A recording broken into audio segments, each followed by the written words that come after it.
Alright, class 10. Now we move on to the next chapter of geography. In this, we will look at some important lifelines of national economy. तो lifeline जैसे आपने देखा है आपकी body में ये जो ब्लड वेसल्स होती हैं ये पूरे शरीर में ब्लड ले जाने का काम करती हैं और उनकी प्रॉपर फंक्शनिंग ही आपकी लाइफ के लिए मोस्ट इम्पोर्टेंट क्रूशियल मानी जाती है। चाहे आपका हार्ट हो, चाहे आपका माइंड, चाहे आपके टोर्स हो, चाहे आपके टोस, जहाँ भी आपकी बॉडी का कोई भी हिस्सा है वहाँ तक ब्लड का जो जाना जो ट्रांसपोर्टेशन होता है वो मोस्ट इम्पोर्टेंट होता है उस ऑर्गन को, उस पार्ट को फंक्शनिंग करने के लिए। तो इसी तरह किसी भी देश की इकोनॉमी के लिए कुछ लाइफलाइंस होती हैं जो पूरे देश की इकोनॉमी को चलाए रखती हैं। उनकी हम आज बात करेंगे इस चैप्टर 7 में। सो लेक्चर 1 में हम डिस्कस करेंगे ट्रांसपोर्टेशन एंड रोड ट्रांसपोर्ट के बारे में। So first of all we see what is transport, what is transportation. Okay, so transport you know that it is a way of, it is a medium of going somewhere, okay, for people or goods, सामान का आना जाना या उनको कहीं पहुंचाना, ये transportation कहलाता है। तो शुरू से ही ट्रांसपोर्टेशन एक इम्पोर्टेंट हिस्सा रहा है इकोनॉमी का। जब पैदल लोग ट्रेड करते थे या पैदल एक देश से दूसरे देश में पढ़ने लिखने आते थे, घूमने जाते थे, तो ट्रांसपोर्टेशन का मोड चाहे जो भी रहा हो, ट्रांसपोर्टेशन ह्यूमन कल्चर में शुरू से ही रहा है। तो transportation play an important role in economy because of transport raw material reach factory and finished product reach to the consumer। तो फैक्ट्री में चाहे रॉ मटेरियल को ले जाना हो, चाहे फैक्ट्री से बना हुआ सामान ग्राहक तक लाना हो, इसमें ट्रांसपोर्ट का रोल बहुत इंपॉर्टेंट होता है। दैट इज वाई इकोनॉमी जो है वो बेस्ट चलती है। The pace of development of a country depend upon the production of goods and services as well as their movement or space। तो किसी भी देश की जो तरक्की है वो किस बात पे निर्भर करती है? चैप्टर 6 में हमने देखा था इंडस्ट्रीज पर। तो इंडस्ट्रीज कोई सामान बनाएगी, वो जब तक आप मूव नहीं करवाओगे ऑल ओवर कंट्री तब तक उसका कोई फायदा नहीं है। वो सामान बिकेगा तभी इनकम जनरेट होगी, तभी इकोनॉमी आगे बढ़ेगी। तो जैसे इंडस्ट्रीज इंपॉर्टेंट है वैसे ही इंडस्ट्रीज के बनाए गए सामान की मूवमेंट इंपॉर्टेंट है और the space. Therefore, efficient means of transport are prerequisite for fast development. That is why a best transport medium is required for any country to develop। Apart from transport, the ease and the mode of communication like telephone, internet make seamless flow of information possible। Transport के अलावा हम बात करें तो communication, telephone, internet, they are also very important. Today, India is a well linked with the rest of the world despite its vast size, diversity and linguistic and socio-cultural plurality। तो भारत भाषा में अपने रंग रूप में अलग होने के बावजूद भी पूरी दुनिया से जुड़ा है। And that is possible because of communication, that is possible because of transportation। Railway, airway, waterway, newspaper, radio, television, cinema, internet have been contributing to the socio-economic progress in many ways। और भारत के इस socio-economic society और economy को एक साथ लेकर चल रहा है, सोसाइटी को आपस में एकजुट करने का काम कर रहा है ये लाइफलाइंस, जिसमें railway, Airways, waterway, newspaper, radio, television, cinemas, internet ये सब आते हैं। The trade from local to international level have added to the vitality of its economy। और इसके अलावा ट्रेड, व्यापार ने भी अपना इंपॉर्टेंट रोल प्ले किया है इकोनॉमी के लिए, इकोनॉमी को डेवलप करने के लिए। It has enriched our life and added substantially to growing amenities and facilities for the comfort of life। और इसकी वजह से हमारी लाइफ में काफ़ी चेंजेस आए हैं, काफ़ी सुख सुविधाएं आई हैं, जिससे हमारे जीवन में आराम और ज़्यादा लग्जरियस लाइफ हो चुकी है बिकॉज ऑफ दीज। आपको पता है ट्रांसपोर्ट की हेल्प से आप पहुंच सकते हैं कहीं भी, इंटरनेट की मदद से, टीवी की मदद से आप कुछ भी जान सकते हैं। तो ये चीज़ें आपकी लाइफ को कंफर्टेबल बना रही है और ज़्यादा। रोडवेज, तो रोडवेज की अगर बात करें तो India has one of the largest road network in the world, aggregating to about 2.3 million kilometer at present. In India, roadways have preceded railways. तो भारत में रोडवेज की बात करें तो मोस्ट इंपॉर्टेंट है, ये 5 मार्क्स का क्वेश्चन कवर होता है इस चैप्टर से। तो रोडवेज भारत के जो है ये लार्जेस्ट रोड नेटवर्क में आते हैं, जिसमें हमारे पास 2.3 मिलियन यानी 23 लाख किलोमीटर हमारे पास सड़कें बनी हुई हैं, जिसने रेलवे को पीछे छोड़ दिया है। इसी वजह से रोड इंपॉर्टेंट हो जाते हैं और आपसे क्वेश्चन पूछा जाएगा कि रोड रेलवे से बेटर कैसे है या इंपॉर्टेंट मीन्स ऑफ ट्रांसपोर्ट बताइए, तो रोडवेज के बारे में आपको बताना है। ये भारत के लिए मोस्ट इंपॉर्टेंट है।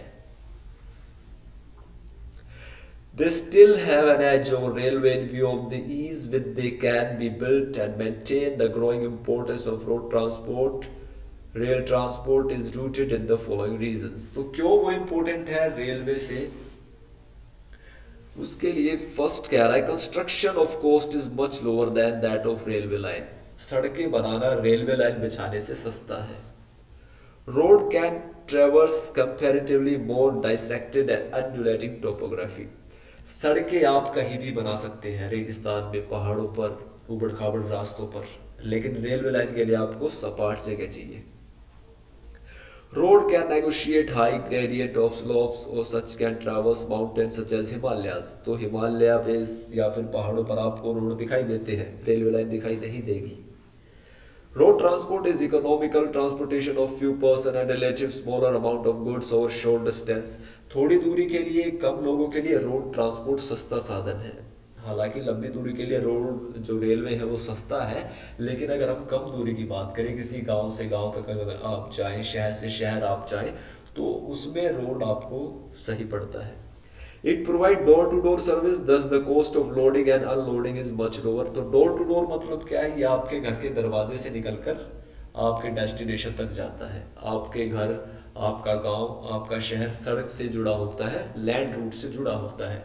तो यहाँ पर किसी भी तरह का कोई लोडिंग या अपलोडिंग का काम नहीं है, जैसे आप रेलवे या एयरपोर्ट पे या फिर वाटरवेज में करते हो, जहाँ पर आपको सामान ले जाना पड़ता है रेलवे स्टेशन तक, फिर रेलवे स्टेशन से रेल में लोड किया जाता है।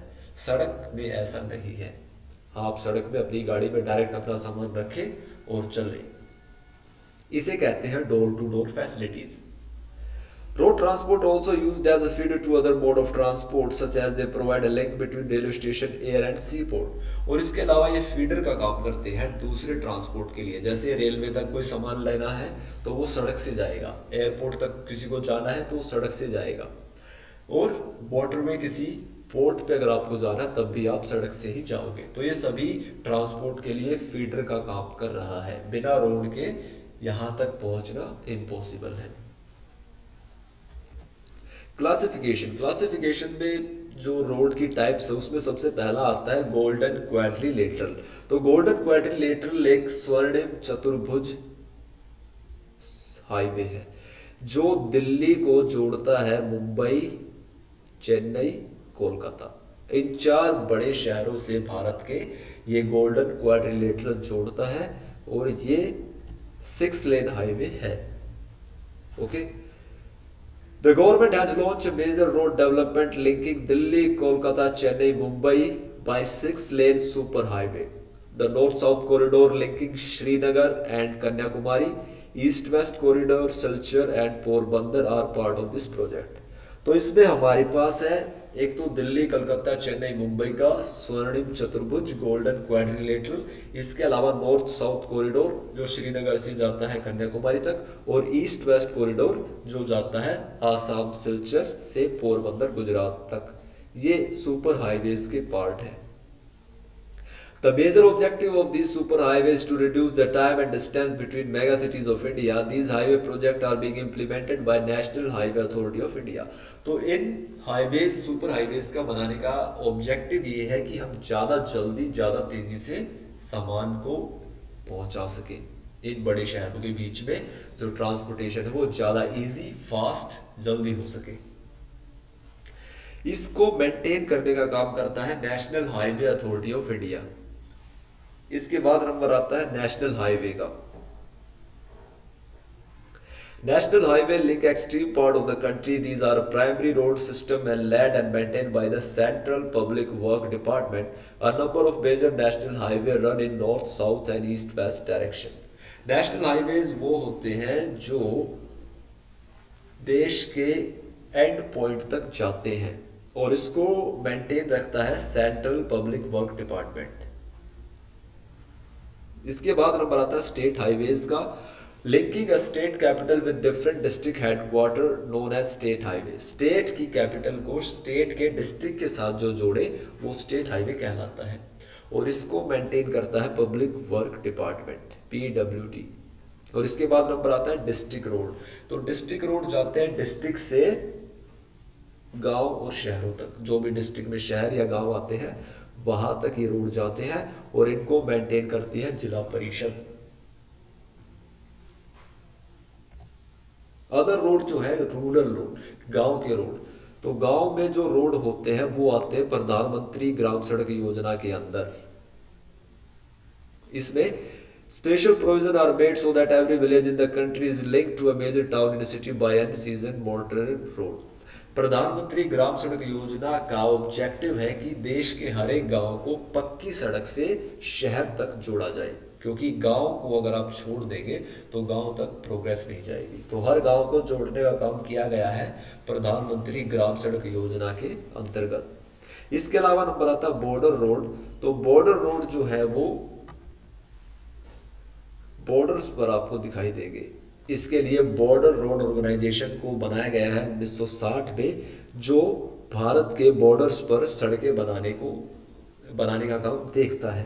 बॉर्डर पर सड़कें बनाने का फायदा ये है कि पूरे गांव को, पूरे बॉर्डर्स को देश के साथ जोड़ा जाता है। तो मिलिट्री और मिलिट्री तक सामान अगर पहुंचाना है तो इन रोड्स के थ्रू वो सारा काम किया जाता है। तो दैट इज वाई चाइना भी अब हाईवे क्रिएट कर रहा है एवरेस्ट के आसपास, ताकि अपने बॉर्डर को और ज़्यादा सपोर्टिव और ज़्यादा मजबूत बनाया जा सके।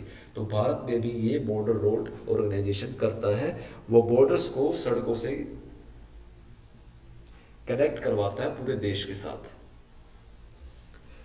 The road have improved accessibility in area of difficult terrain and help the economic development of these areas। तो जो एरियाज बॉर्डर पर हैं और डेवलपमेंट से दूर है, वहां पर सड़कें बन जाने के कारण वो एरिया भी देश के साथ जुड़ जाते हैं और वहां पर भी डेवलपमेंट पहुंचना इजी हो जाता है। So this is the role of border road organisation. Okay, border roads are very important. Road density. Road density का मतलब है कि पर स्क्वायर किलोमीटर पे आपने कितना लंबा रोड आपने बनाया है। The length of road per 100 square kilometer of area is known as density of road. Distribution of road is not uniform in the country. Density of all road varies from 10 km in Jammu Kashmir to 375 km in Kerala, with a national average of 75 km. तो भारत में जो ये distribution है पर 100 square kilometre पे कितनी length का road हमने बनाया है, ये हर स्टेट के हिसाब से अलग अलग है। आपको पता है हमारे कुछ स्टेट ऐसे हैं जो फ्लैट है, मैदानों में है, कुछ स्टेट ऐसे हैं जो रेगिस्तानी इलाकों में है, कुछ स्टेट ऐसे हैं जो पहाड़ों पे हैं। तो इस वजह से आपको हर जगह बराबर के लेंथ रोड आपको दिखाई नहीं देंगे। तो केरला में सबसे लेंथी रोड आपको दिखाई देंगे, जहां पर 100 स्क्वायर किलोमीटर में 375 किलोमीटर लंबे रोड बिछाए गए हैं, और जम्मू कश्मीर में सिर्फ 10 किलोमीटर रोड आपको दिखाई देगा पर 100 स्क्वायर किलोमीटर एरिया में। तो that is because of the topography of the area. Problems. What are the problem faced by the road transport in India. तो इंडिया में रोड ट्रांसपोर्ट काफी प्रॉब्लम फेस कर रहा है। सबसे पहली प्रॉब्लम है keeping in view the volume of traffic and passenger, the road network is इनएडिक्वेट।